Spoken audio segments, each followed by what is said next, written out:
Hi friends, welcome to Poorvi Pakashale. ನಾನು ಪೂಜಾ.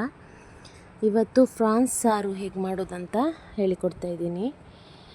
ಈಗ ಒಂದು ಮಣ್ಣಿನ ಪಾತ್ರೆ ತಗೊಂಡು ಅದರಲ್ಲಿ ಸ್ವಲ್ಪ ತೆಂಗಿನ ಎಣ್ಣೆ ಹಾಕಿ, ನಂತರ ಅದಕ್ಕೆ ಆನಿಯನ್ ಮತ್ತು ಕರಿ ಲೀವ್ಸ್ ಹಾಕಿ ಫ್ರೈ ಮಾಡಬೇಕು ಸ್ವಲ್ಪ ಟೈಮ್.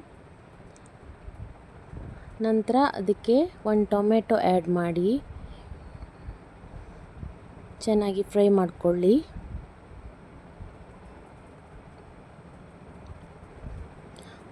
ಒಂದು 5 ಮಿನಿಟ್ಸ್ ಫ್ರೈ ಮಾಡಿ ಆದ ನಂತರ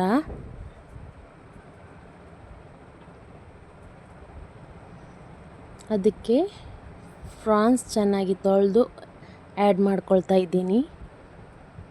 ನಾನಿಲ್ಲಿ ಚಿಕ್ಕ ಫ್ರಾನ್ಸ್ ತಗೊಂಡಿದ್ದೀನಿ. ಯಾವ ಥರದ್ದು ಯಾವ ಸೈಜಲ್ಲಿ ಬೇಕಾದರೆ ಫ್ರಾನ್ಸ್ ತಗೋಬೋದು ನೀವು.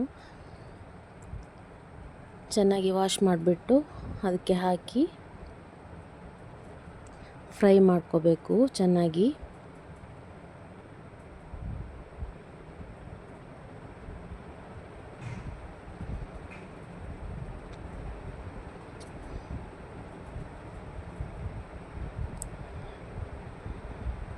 ನಾನಿಲ್ಲಿ ಮಸಾಲ ರುಬ್ಬಲಿಕ್ಕೆ ಒಂದು 12 ಬ್ಯಾಡಗಿ ಮೆಣಸಿನ್ಕಾಯಿ, ಒಂದು 4 ಟೇಬಲ್ ಸ್ಪೂನ್ ಧನಿಯಾ, ಅರ್ಧ ಸ್ಪೂನು ಸಾಸಿವೆ, 1/4 ಸ್ಪೂನು ಮೆಂತೆ ಮತ್ತು 1/4 ಸ್ಪೂನು ಓಂಕಾಳು, ಹಾಗೆ ಒಂದು ಸ್ಪೂನ್ ಆಗುವಷ್ಟು ಜೀರಿಗೆ, ಒಂದು 5 ಎಸಳು ಬೆಳ್ಳುಳ್ಳಿ, ಹಾಗೆ ಒಂದು ಚಿಕ್ಕ ನಿಂಬೆ ಗಾತ್ರದಷ್ಟು ಹುಣಸೆ ಹುಳಿನ ತಗೊಂಡಿದ್ದೀನಿ.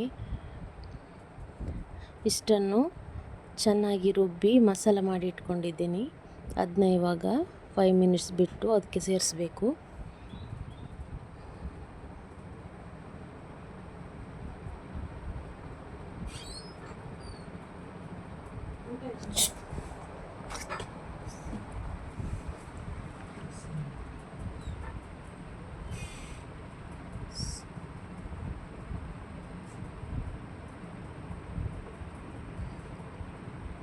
ಇವಾಗ ನಮ್ಮ ಫ್ರಾನ್ಸ್ ಗ್ರೇವಿ ರೆಡಿಯಾಗಿದೆ. ಚೆನ್ನಾಗಿ ಕುದಿ ಬಂದಮೇಲೆ ಆಫ್ ಮಾಡಿ